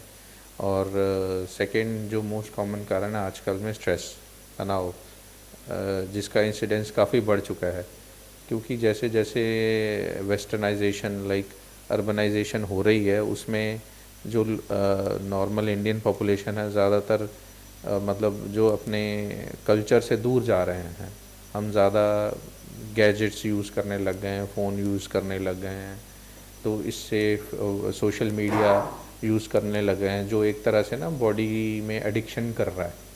उससे स्ट्रेस लेवल्स बढ़ रहे हैं, तो उससे क्या होता है कि एक तो अकेलापन बढ़ जा रहा है। लोग आपस में बात करने के बजाय फ़ोन पे फेसबुक चला के, इंस्टाग्राम चला के अपने आप को थोड़ी मन को तसल्ली दे रहे हैं, जिससे स्ट्रेस लेवल बहुत बढ़ जा रहा है, और जो कि हार्ट अटैक होने का एक मुख्य कारण है। तीसरा, जब हम आते हैं, आजकल नशे की मात्रा बहुत ज़्यादा है, जिसमें कोकेन और स्मोकिंग और अल्कोहल, ये चीज़ों का बढ़ना भी हार्ट अटैक के रिस्क को बढ़ा देता है। वैसे क्या कहना चाहेंगे कि इस हॉस्पिटल में क्या क्या फैसिलिटीज़ हैं हार्ट के लिए? हमारे हॉस्पिटल में सब फैसिलिटीज़ मौजूद हैं। Simple ECG, echocardiography, treadmill test से लेके सीटी स्कैन, एंजियोग्राफी के बाद अगर पेशेंट को स्टेंटिंग की रिक्वायरमेंट है वो भी अवेलेबल है। और अगर मरीज़ को ऑपरेशन, बाईपास वगैरह या वॉल चेंज के कराने की ज़रूरत पड़ती है तो वो भी अवेलेबल है। कोई मरीज़ के दिल के छेद को बंद कराना है ऑपरेशन के अलावा या बिना ऑपरेशन के, तो वो भी, उसका भी इलाज अवेलेबल है। डॉक्टर साहब का हमें समय देने के लिए बहुत बहुत धन्यवाद। Thank you. ਹੁਣ ਅਸੀਂ ਗੱਲ ਕਰ ਰਹੇ ਹਾਂ ਡਾਕਟਰ ਬਿਕਰਮਜੀਤ ਜੀ ਦੇ ਨਾਲ, ਜਿਹੜੇ ਨਿਊਰੋ ਸਰਜਨ ਨੇ। ਡਾਕਟਰ ਸਾਹਿਬ, ਸਵਾਗਤ ਹੈ ਤੁਹਾਡਾ। ਧੰਨਵਾਦ ਜੀ। ਡਾਕਟਰ ਸਾਹਿਬ, ਨਿਊਰੋ ਸਰਜਰੀ ਦੇ ਵਿੱਚ ਇਹ ਹਸਪੀਟਲ ਜਿਹੜਾ ਹਰ ਰੋਜ਼ ਟਰੋਮਾ ਦੇ ਕੇਸ, ਹਰ ਰੋਜ਼ ਪੈਰਾਲਾਈਜ਼ ਦੇ ਕੇਸ, ਹਰ ਰੋਜ਼ ਬ੍ਰੇਨ ਹੈਮਰੇਜ ਦੇ, ਬ੍ਰੇਨ ਟਿਊਮਰ ਦੇ, ਬਹੁਤ ਸਾਰੇ ਐਸੇ ਕੇਸ ਜਿਹੜੇ ਕਿ ਲਾਜ ਆ ਬਾਹਰ, ਉਹ ਇਹ ਹਸਪੀਟਲ ਸੇਵਾ ਕਰ ਰਿਹਾ ਹੈਗਾ, ਔਰ ਮਲਟੀਪਲ ਸਪੈਸ਼ਲਿਟੀ ਦੇ ਨਾਲ। ਹਾਂਜੀ, ਬਿਲਕੁਲ ਤੁਸੀਂ ਸਹੀ ਕਿਹਾ। ਇਹ 40 ਸਾਲ ਤੋਂ ਵੀ ਜ਼ਿਆਦਾ ਪੁਰਾਣਾ ਹਸਪਤਾਲ ਹੈ, ਅਤੇ ਪਿਛਲੇ 10 ਸਾਲਾਂ ਤੋਂ ਇੱਥੇ ਜੋ ਨਿਊਰੋ ਸਰਜਰੀ ਡਿਪਾਰਟਮੈਂਟ ਆ ਉਹ ਰੈਗੂਲਰਲੀ ਚੱਲ ਰਿਹਾ ਹੈ। ਅਤੇ ਆਪਣੇ ਕੋਲ ਜੋ ਸਟੇਟ ਆਫ ਆਰਟ ਓਟੀ ਹੈ, ਜਿਹਦੇ ਵਿੱਚ ਸਾਰਾ ਐਂਡੋਸਕੋਪਿਕ, ਮਾਈਕਰੋਸਕੋਪਿਕ, ਸੀ ਆਰਮ ਅਤੇ ਸਾਰੀਆਂ ਫੈਸਿਲਿਟੀ ਅਵੇਲੇਬਲ ਨੇ। ਇਸ ਤੋਂ ਇਲਾਵਾ 10 ਬੈੱਡਾਂ ਦਾ ਆਪਣੇ ਕੋਲ state of art neuro ICU ਹੈ, ਅਤੇ 60 ਬੈੱਡਾਂ ਦਾ ਟੋਟਲ ਆਈਸੀਯੂ ਹੈ। ਤਾਂ ਇੱਥੇ ਆਪਾਂ ਸਾਰੇ ਹੀ ਤਰ੍ਹਾਂ ਦੇ ਕੇਸ, ਜਿਵੇਂ ਕਿ ਟਰੋਮਾ ਦੇ ਕੇਸ, ਟਿਊਮਰ ਦੇ ਕੇਸ, ਬ੍ਰੇਨ ਹੈਮਰੇਜ ਦੇ ਕੇਸ, ਅਧਰੰਗ ਦੇ ਕੇਸ, ਅਤੇ ਸਾਰੇ ਹੀ ਕੇਸ ਆਪਾਂ ਇੱਥੇ ਡੀਲ ਕਰ ਰਹੇ ਹਾਂ, ਅਤੇ ਬਹੁਤ ਅੱਛੇ ਰਿਜ਼ਲਟਸ ਵੀ ਦੇ ਰਹੇ ਹਾਂ। ਅਤੇ ਏਰੀਏ ਦੇ ਲੋਕ ਬੜੇ ਖੁਸ਼ ਹੈ, ਅਤੇ ਬੜਾ ਉਹਨਾਂ ਦਾ ਜੋ ਰਿਸਪੌਂਸ ਹੈ ਉਹ ਵੀ ਬਹੁਤ ਅੱਛਾ ਹੈ। ਪ੍ਰੋਫਿਟੇਬਲ ਆਰਗੇਨਾਈਜੇਸ਼ਨ ਹੈ। ਨਿਊਰੋ ਦੇ ਕੇਸ 'ਚ ਲੋਕਾਂ ਦੇ ਮਨਾਂ 'ਚ ਵਹਿਮ ਬਹੁਤ ਜ਼ਿਆਦਾ ਆਉਂਦੇ ਆ, ਔਰ ਇੱਕ ਐਸਾ ਹਸਪੀਟਲ ਆ ਜਿਹਦੇ ਵਿੱਚ ਨੋ ਪ੍ਰੋਫਿਟ ਨੋ ਲਾਸ, ਜਿਹਦੇ ਵਿੱਚ ਸਿਰਫ ਚੈਰਿਟੀ ਹੈ। ਔਰ ਇਹਨਾਂ ਦੇਵੀਆਂ ਨੇ, ਇਹਨਾਂ ਭੈਣਾਂ ਨੇ ਸਾਡੀਆਂ ਨੇ ਜਿਹੜੀਆਂ ਇੱਥੇ ਸੇਵਾ ਕਰ ਰਹੀਆਂ ਨੇ, ਉਹਨਾਂ ਨੇ ਇੱਕ ਸੇਵਾ ਦੇ ਕੇਂਦਰ ਵਾਂਗੂ ਸੈਕਰਡ ਹਾਰਟ ਨੂੰ ਖੋਲ੍ਹਿਆ, ਔਰ ਉੱਦਾਂ ਹੀ ਚਲਾ ਰਹੇ ਨੇ। ਬਿਲਕੁਲ ਜੀ, ਨਿਊਰੋ ਦੇ ਕੇਸਿਸ ਦੇ ਵਿੱਚ ਖਾਸ ਕਰਕੇ ਕੇਅਰ ਦਾ ਬਹੁਤ ਰੋਲ ਹੈ। ਤੇ ਤੁਹਾਨੂੰ ਪਤਾ ਹੀ ਹੈ ਜਿੰਨੇ ਵੀ ਕ੍ਰਿਸਚੀਅਨ ਆਰਗੇਨਾਈਜੇਸ਼ਨ ਨੇ, sisters and nun sister, care ਇਹਨਾਂ ਦੀ ਹਮੇਸ਼ਾ ਹੀ ਨੰਬਰ 1 ਹੁੰਦੀ ਹੈ। ਤਾਂ ਇੱਥੇ ਬਹੁਤ ਹੀ ਅੱਛੀ ਪ੍ਰੀ ਆਪ ਤੇ ਪੋਸਟ ਆਪ ਕੇਅਰ ਦਿੱਤੀ ਜਾਂਦੀ ਹੈ ਤੇ ਈਵਨ OT ਵੀ ਸਟੇਟ ਆਫ ਆਰਟ ਹੈ। ਸਾਡੇ ਕੋਲ ਮਸ਼ੀਨਾਂ ਵੀ ਜੋ ਕਹਿ ਲਓ ਬੈਸਟ ਤੋਂ ਬੈਸਟ ਹੈਗੀਆਂ। ਤਾਂ ਇਸ ਕਰਕੇ ਇਸੇ ਕਰਕੇ ਆਪਾਂ ਜਿਹੜੇ ਹੈ ਅੱਛੇ ਰਿਜ਼ਲਟਸ ਦੇ ਪਾ ਰਹੇ ਹਾਂ। ਡਾਕਟਰ ਸਾਹਿਬ, ਨਿਊਰੋ ਦੇ ਜਿਹੜੇ ਪੇਸ਼ੈਂਟਸ ਨੇ ਉਹ ਮਲਟੀ ਸੈਂਸਿਸ ਹੁੰਦੇ ਨੇ ਔਰ ਉਹਦੇ ਨਾਲ ਸਾਡੇ ਕੋਲ ਹਾਰਟ ਦੀਆਂ ਔਰ ਨਿਊਰੋ ਦੇ ਬਹੁਤ ਜ਼ਿਆਦਾ ਡਾਕਟਰ, ਨਿਊਰੋ ਸਰਜਨ, ਨਿਊਰੋਲੋਜੀ ਦੇ DM, ਹਰ ਚੀਜ਼ ਇੱਥੇ ਅਵੇਲੇਬਲ ਹੈ ਹਸਪੀਟਲ ਦੇ ਵਿੱਚ। ਸਾਡੇ ਕੋਲੇ ਆਰਥੋ ਦੇ ਬਹੁਤ ਵਧੀਆ ਡਾਕਟਰਸ ਹੈਗੇ ਆ, ਸਾਡੇ ਕੋਲ ਹਰ ਚੀਜ਼ ਇੱਥੇ ਅਵੇਲੇਬਲ ਹੈਗੀ ਆ। ਔਰ ਇਹੀ ਕਾਰਨ ਆ ਕਿ ਜਦੋਂ ਨਿਊਰੋ ਦੇ ਪੇਸ਼ੈਂਟ ਜਿਹੜੇ ਆਉਂਦੇ ਨੇ, ਟਰੋਮਾ ਦੇ ਪੇਸ਼ੈਂਟਸ ਆਉਂਦੇ ਨੇ, ਤਾਂ ਇਸ ਹਸਪੀਟਲ 'ਚ ਇੱਕਦਮ ਹੱਥ ਪੈਂਦਾ ਔਰ CT ਸਕੈਨ ਵਿੱਚ ਹੀ ਹੈਗਾ, ਜਿਹਦੇ ਨਾਲ ਪੇਸ਼ੈਂਟਸ ਨੂੰ ਇਨ ਹਾਊਸ ਉਸੇ ਵੇਲੇ ਹੀ ਜਿਹੜੇ ਹੈਗੇ ਅਸੀਂ ਨਾਲ ਦੀ ਨਾਲ ਇਨਵੈਸਟੀਗੇਸ਼ਨਸ ਕਰ ਲੈਂਦੇ ਹਾਂ। ਬਿਲਕੁਲ ਤੁਸੀਂ ਸਹੀ ਕਿਹਾ। ਜੋ ਅੱਜ ਦਾ ਐਕਚੁਅਲੀ ਜੋ ਜਿੰਨੀਆਂ ਪ੍ਰੋਬਲਮਾਂ ਨੇ ਇਹ ਮਲਟੀ ਸਪੈਸ਼ਲਿਟੀ ਕੇਅਰ ਹੀ ਮੰਨਦੀਆਂ ਨੇ। ਜਿਵੇਂ ਸਪੋਜ਼ ਕਰ ਲਓ ਟਰੋਮਾ ਦਾ ਪੇਸ਼ੈਂਟ ਆਉਂਦਾ, ਉਹਨੂੰ ਕੱਲੀ ਹੈਡ ਇੰਜਰੀ ਥੋੜੀ ਹੋਏਗੀ, ਉਹਨੂੰ ਫੇਸੀਅਲ ਇੰਜਰੀ ਵੀ ਹੋਏਗੀ, ਚੈਸਟ ਇੰਜਰੀ ਵੀ ਹੋਏਗੀ, ਐਬਡੋਮਨ ਇੰਜਰੀ ਵੀ ਹੋਏਗੀ, ਲਿੰਬ ਇੰਜਰੀ ਵੀ ਹੋਏਗੀਆਂ। ਤਾਂ ਕੱਲਾ ਨਿਊਰੋਸਰਜਨ ਹੀ, ਨਿਊਰੋਸਰਜਨ ਨਾਲ ਪਲਾਸਟਿਕ ਸਰਜਨ, ਜਨਰਲ ਸਰਜਨ, ਆਰਥੋਪੈਡਿਸ਼ਨ ਦੀ ਵੀ ਲੋੜ ਪੈਂਦੀ ਹੈ। ਤਾਂ ਸਾਰੇ ਡਾਕਟਰ ਆਪਣੇ ਕੋਲੇ ਅਵੇਲੇਬਲ ਹੈ। ਤੇ ਇਹਨਾਂ ਸਭ ਤੋਂ ਇਲਾਵਾ ਇੰਟੈਂਸਿਵਿਸਟਿਕ ਡਾਕਟਰ ਹੁੰਦੇ ਆ ਜਿਹੜੇ ਪੇਸ਼ੈਂਟ ਨੂੰ ਵੈਂਟੀਲੇਟਰ 'ਤੇ ਪਾਉਂਦੇ ਆ, ਵੈਂਟੀਲੇਟਰ ਤੋਂ ਉਤਾਰਦੇ ਆ, ਉਹਨਾਂ ਦੀ ਵੀ ਲੋੜ ਪੈਂਦੀ ਹੈ। ਤੇ ਦੂਸਰੇ ਜਿਹੜੇ ਕੇਸ ਆ, ਜਿਹੜੇ ਆਪਾਂ ਅਧਰੰਗ ਦੇ ਕੇਸ ਜਾਂ ਬ੍ਰੇਨ ਹੈਮਰੇਜ ਦੇ ਕੇਸ ਦੀ ਗੱਲ ਕਰੀਏ, ਤਾਂ ਜਿਹੜੇ ਅਧਰੰਗ ਤੇ ਬ੍ਰੇਨ ਹੈਮਰੇਜ ਵਾਲੇ ਪੇਸ਼ੈਂਟ ਆ, ਇਹਨਾਂ ਨੂੰ ਨਾਰਮਲੀ ਹਾਰਟ ਦੀ ਪ੍ਰੋਬਲਮ ਵੀ ਹੁੰਦੀ ਹੈ, ਇਹਨਾਂ ਦੀ ਕਿਡਨੀ 'ਚ ਵੀ ਪ੍ਰੋਬਲਮ ਹੁੰਦੀ ਹੈ, ਇਹਨਾਂ ਨੂੰ ਸ਼ੂਗਰ BP ਦੀ ਸਮੱਸਿਆ ਵੀ ਹੁੰਦੀ ਹੈ। ਤਾਂ ਇਹਨਾਂ ਸਮੱਸਿਆਵਾਂ ਲਈ ਵੀ ਆਪਣੇ ਕੋਲੇ ਪ੍ਰੋਪਰ ਕਾਰਡਿਕ ਡਿਪਾਰਟਮੈਂਟ ਆ, 2 ਕਾਰਡੀਓਲੋਜਿਸਟ ਹੈਗੇ ਆ, ਨੈਫਰੋਲੋਜਿਸਟ ਹੈਗੇ ਆ, ਜੂਰੋਲੋਜਿਸਟ ਹੈਗੇ ਆ, ਐਂਡੋਕਰਾਈਨੋਲੋਜਿਸਟ ਸ਼ਹਿਰ ਦੇ ਸਭ ਤੋਂ ਵਧੀਆ ਡਾਕਟਰ ਅਸ਼ਵਨੀ ਕਲੇਰੀਆ ਆਪਣੇ ਕੋਲੇ ਹੈਗੇ ਆ। ਤਾਂ ਓਬਵੀਅਸਲੀ ਮਲਟੀ ਸਪੈਸ਼ਲਿਟੀ ਕੇਅਰ ਦੀ ਕਿਤੇ ਨਾ ਕਿਤੇ ਲੋੜ ਪੈਂਦੀ ਹੈ ਤੇ ਇਹ ਹਸਪਤਾਲ ਉਹ ਕੇਅਰ ਬਖੂਬੀ ਦੇ ਰਿਹਾ। ਈਵਨ ਹਰ ਬ੍ਰਾਂਚ ਦੇ 2-2 3-3 ਡਾਕਟਰ ਹੈ। ਜਿਵੇਂ ਹੁਣ ਕੋਈ ਵੀ ਬੰਦਾ ਤੁਸੀਂ ਪਤਾ ਹੀ ਹੈ ਵੀ 365 ਦਿਨ ਤਾਂ ਕੰਮ ਨਹੀਂ ਕਰ ਸਕਦਾ, ਤੇ ਇੱਥੇ ਇਹ ਨਹੀਂ ਹੈ ਵੀ ਇੱਕ ਡਾਕਟਰ ਚਲਾ ਗਿਆ ਤੇ ਕੰਮ ਰੁਕ ਜਾਏਗਾ। ਹਰ ਬ੍ਰਾਂਚ ਦੇ ਇੱਥੇ 2-2 ਡਾਕਟਰ ਅਵੇਲੇਬਲ ਹੈ। ਤਾਂ ਇਸ ਕਰਕੇ ਕੇਅਰ ਬਿਲਕੁਲ ਅਨਇੰਟਰਪਟਡ ਤੇ best state of art care ਤੇ ਬਹੁਤ ਹੀ ਅਫੋਰਡੇਬਲ ਪ੍ਰਾਈਸ ਤੇ ਇਹ ਜਿਹੜਾ ਸੈਂਟਰ ਹੈ ਦੇ ਰਿਹਾ ਤੇ ਰਿਸਪੌਂਸ ਵੀ ਬਹੁਤ ਅੱਛਾ ਆ ਰਿਹਾ। ਡਾਕਟਰ ਸਾਹਿਬ, ਤੁਸੀਂ ਲੰਬੇ ਸਮੇਂ ਤੋਂ ਸੇਵਾ ਕਰ ਰਹੇ ਹੋ ਔਰ ਬਹੁਤ ਸਾਰੇ ਉਹ ਪੇਸ਼ੈਂਟ ਜਿਹੜੇ ਬਿਲਕੁਲ ਲਾਲ ਸੀਗੇ, ਜਿਨ੍ਹਾਂ ਨੂੰ ਇਉਂ ਲੱਗਦਾ ਸੀਗਾ ਕਿ ਨਹੀਂ ਬਚਣਗੇ, ਔਰ ਪ੍ਰਮਾਤਮਾ ਦੀ ਕਿਰਪਾ ਵੀ ਹੁੰਦੀ ਹੈ ਔਰ ਇਹ ਸੈਕਰਡ ਹਾਰਟ ਹਸਪੀਟਲ ਦੇ ਵਿੱਚ ਪ੍ਰੇਅਰ ਵੀ ਬਹੁਤ ਚੱਲਦੀ ਹੈਗੀ ਆ ਔਰ ਉਹਦੇ ਨਾਲ ਨਾਲ ਸਾਰੇ ਡਾਕਟਰਾਂ ਦੀ ਟੀਮ ਔਰ ਇਹ ਹਸਪੀਟਲ ਜਿਹੜਾ ਬੰਦਾ ਇੱਕ ਵਾਰੀ ਆ ਜਾਂਦਾ ਹੈਗਾ, ਤਕਰੀਬਨ ਭਗਵਾਨ ਉਹਨੂੰ ਕੋਈ ਜੀਵਨਦਾਨ ਦੇ ਹੀ ਦਿੰਦਾ। ਬਿਲਕੁਲ ਜੀ, ਮੈਂ ਖੁਦ ਹੀ ਇੱਥੇ ਨਿਊਰੋ ਸਰਜਰੀ ਡਿਪਾਰਟਮੈਂਟ ਸਟਾਰਟ ਕੀਤਾ 10 ਸਾਲ ਪਹਿਲਾਂ, ਤੇ ਹੁਣ ਮੇਰੇ ਨਾਲ ਮੇਰੇ ਕੁਲੀਗ ਡਾਕਟਰ ਹਰਨੀਤ ਸਿੰਘ ਤੇ ਡਾਕਟਰ ਗਗਨਪ੍ਰੀਤ ਵੀ ਨਾਲ ਕੰਮ ਕਰ ਰਹੇ ਹੈ ਤੇ ਹੁਣ ਅਸੀਂ ਬਹੁਤ ਹੀ ਅੱਛੀਆਂ ਸਰਵਿਸਿਜ਼ ਦੇ ਰਹੇ ਹਾਂ ਤੇ ਅਸੀਂ ਉਹੀ ਸਾਰਿਆਂ ਦੀ ਪ੍ਰੇਅਰ ਤੋਂ ਹੀ ਉਮੀਦ ਕਰਦੇ ਹਾਂ ਕਿ ਸਾਨੂੰ ਇਸ ਤਰ੍ਹਾਂ ही ਤੁਹਾਡੀਆਂ ਬਲੈਸਿੰਗ मिलती रहन। अभी हम बात कर रहे हैं डॉक्टर अश्विनी गलेरिया जी के साथ जो एंडोक्रिनोलॉजिस्ट हैं। डॉक्टर साहब, स्वागत है आपका हमारे स्पेशल शो में। नमस्कार जी। नमस्कार डॉक्टर साहब, ये हॉस्पिटल जो एक मल्टी स्पेशलिटी हॉस्पिटल है जिसमें हर ब्रांच है और उसमें आप लोग लंबे समय से यहाँ सेवा दे रहे हैं, एक नॉन प्रॉफिट चैरिटेबल जो सेवा का केंद्र है ये सैक्रेड हार्ट, क्या कहना चाहिए?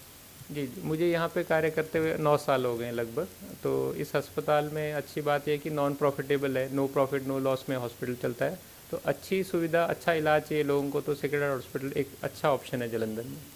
डॉक्टर साहब, क्या कहना चाहेंगे कि शुगर, जैसे आप उसके स्पेशलिस्ट हैं, थायराइड की हम बात कर लें, क्या कहना चाहेंगे कि शुगर जो है दिन पर दिन बढ़ रही है और लोग अवेयर नहीं है। लोग क्या करते हैं, जब उनको पता है कि शुगर कम आनी है तभी वो टेस्ट कराते हैं और यही कारण है कि वो उसको बढ़ाते रहते हैं और जब ये विकराल रूप धारण कर जाती है तो कहीं ना कहीं किसी अंग के ऊपर चली जाती है, फिर बहुत ज़्यादा परेशानी आती है। जी बिल्कुल, है ऐसा कि 50% लोगों को तो पता ही नहीं कि उनको शुगर की प्रॉब्लम है। तो क्योंकि टेस्ट नहीं करी होती है, लक्षण बहुत कम होते हैं, जब शुरू में शुगर इतनी बड़ी नहीं होती है। जैसे कोई नुक्स ज़्यादा आ जाता है तभी फिर लक्षण आते हैं और तभी लोग टेस्ट करवाते हैं। तो ये यहाँ इंडिया के लिए नहीं, सभी देशों के लिए ऐसा है कि 50% दुनिया में जितने भी लोग शुगर हैं उनको पता ही नहीं कि उनको शुगर की बीमारी चल रही है। तो एक तरीका है कि अगर माता पिता में शुगर की समस्या है तो टेस्ट ज़रूर करवाएं, और वैसे अगर शुगर की समस्या घर में नहीं तो 35 साल से ऊपर लोगों को तो सभी को एक बार शुगर ज़रूर चेक करवा लेना चाहिए। सर, शुगर जो कि एक पाथवे है, हार्ट की बात कर लें, किडनी की बात कर लें, पैरों की बात कर लें, मतलब हर चीज़ के लिए शुगर से स्टार्ट होता है। क्या कहना चाहेंगे कि शुगर को अगर हम लोग इतना इजी ना लें और उसको भी हम सोचें नहीं, ये एक मतलब टेंशन नहीं लेना उसका, लेकिन उसके साथ लड़ना है। नहीं, स्ट्रेस लेने की ज़रूरत नहीं है। लोगों को लगता है कि स्ट्रेस से शुगर बढ़ती है, अक्सर बीपी ज़्यादा स्ट्रेस से जुड़ा हुआ है, शुगर का इतना स्ट्रेस से रिलेशन नहीं है। हाँ, खान पान से ज़रूर संबंध है। जो हमारा खान पान है, एक्सरसाइज नहीं करते हैं, सैर नहीं होती है, उसकी वजह से शुगर ज़रूर ज़्यादा होती है, मोटापा ज़्यादा होता है। स्ट्रेस से ब्लड प्रेशर ज़्यादा बढ़ता है।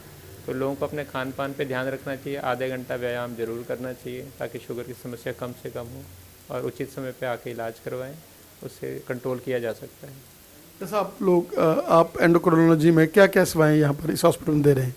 इस हॉस्पिटल में हार्मोन से जुड़ी समस्याएं सारी मैं देख रहा हूँ पिछले 9 सालों से। इसमें थायराइड की समस्या है, शुगर की समस्या है, लेडीज़ में हार्मोन्स की प्रॉब्लम है, बच्चों में ग्रोथ की समस्या है, और बाकी जुड़ी हुई जटिल हार्मोन समस्याएं, वो सारा इलाज हम इस अस्पताल में टेस्ट करते हैं और इलाज भी करते हैं।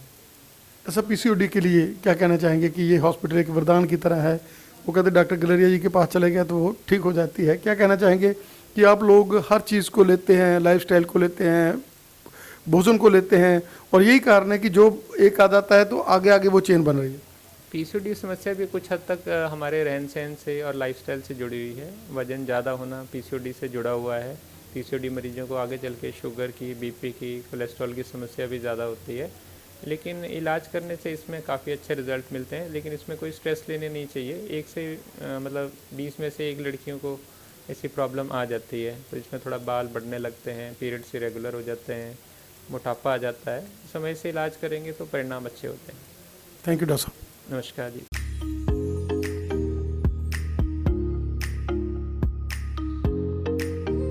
है कि हम देख रहे हैं कि बजे का टाइम है, लेकिन आपका जो नर्सिंग स्टाफ है उसमें इतनी ज़्यादा ग्लो, उनकी आंखों में इतनी ज़्यादा एनर्जी। क्या क्या क्या कहना चाहेंगे कि कैसे आप लोग ये सेक्रेड हार्ट की क्या कहना चाहेंगे कि ये सेक्रेड हार्ट की एक ताकत ही है जो हमारे से प्रभु यीशु मसीह जो है इनको ताकत देते हैं, और ये लोग हमेशा पॉजिटिव रहते हैं। क्योंकि सेक्रेड हार्ट में आने से हम लोग हॉस्पिटल्स में जाते हैं, कवर करते हैं, लेकिन जो ग्लो, अब मैं चाहूँगा कैमरामैन को कि केवल सभी के फेस के ऊपर एक बार लगाए कैमरा।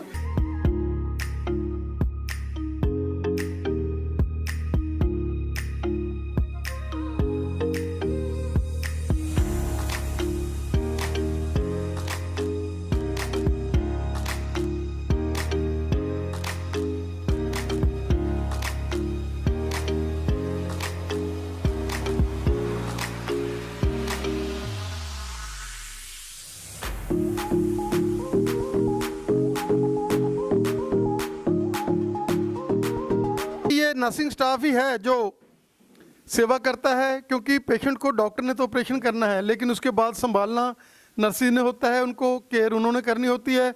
और जो पॉजिटिविटी इन बच्चों में है, जिस तरह से ये सेवा के पुंज बनकर सेवा करते हैं, और क्योंकि पेशेंट है, जैसे इनको आपने शिक्षा ऐसी दी है कि पेशेंट कभी गुस्सा भी आ सकता है, उसको संभालने वाले होते हैं उनको भी कभी गुस्सा आ जाता है, क्योंकि अगले का पेशेंट बीमार होता है।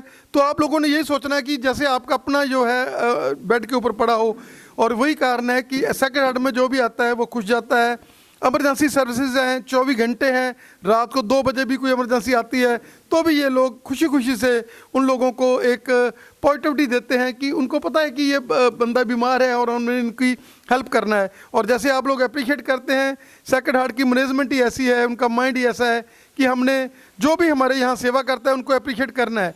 और एप्रिशिएशन में आप देख सकते हैं कि सभी को बुलाकर आज आप अप्रिशिएट कर रहे हैं। क्या कहना चाहेंगे? नहीं, ये अप्रिसिएशन ये हम इसलिए बुलाया हुआ, हमारा रिसेंटली पिछले हफ्ते एक NABH की असेसमेंट था, वो भी हम 5th साइकिल में सर्वेलेंस असेसमेंट था। ये सभी की कोऑपरेशन की वजह से बहुत अच्छे से निकल गया।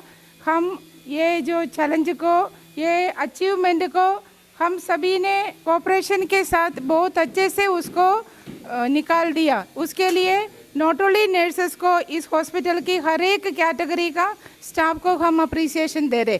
तो हमने first day housekeeping, laundry, maintenance सभी लोगों को बुलाया था, क्योंकि दे आर द ऐसे देखा हो तो हमने ऑर्गेनोग्राम देखा हो तो वो लोग है नीचे लेवल में। सो हमने उन लोगों को सबसे पहले बुला के अप्रिसिएशन उनको दे दिया। हमने पहले हमारा कर्मचारियों को सबसे पहले बुलाया था, क्योंकि हॉस्पिटल में आने के टाइम आपने भी महसूस किया होगा, कोई स्मेल नहीं है, सब जगह बहुत अच्छे से सफाई दे नाल, क्योंकि वो बहुत ध्यान रखते हुए करते। तो वो लोग, हमारा एसोसिएट्स भी खास करके उन लोगों को बहुत स्पेशल अप्रिसिएशन दे के गया था। तो इसलिए हमने भी सबसे पहले जी ये छोटा अप्रिसिएशन पार्टी में उन लोगों को बुला के हमने परसों उनको आदर कर दिया। आज फिर सेकंड हमारा हॉस्पिटल में है nurses, they are the backbone of the hospital, I will say that. Without nurse कोई भी एक पेशेंट हॉस्पिटल से ठीक होकर नहीं जा रहे, क्योंकि डॉक्टर आते हैं, चेक करता है, दवाई लिख के जाता है, बट उसका सब कुछ मैनेज करता है nurses. So they are the backbone of the hospital. So that's Y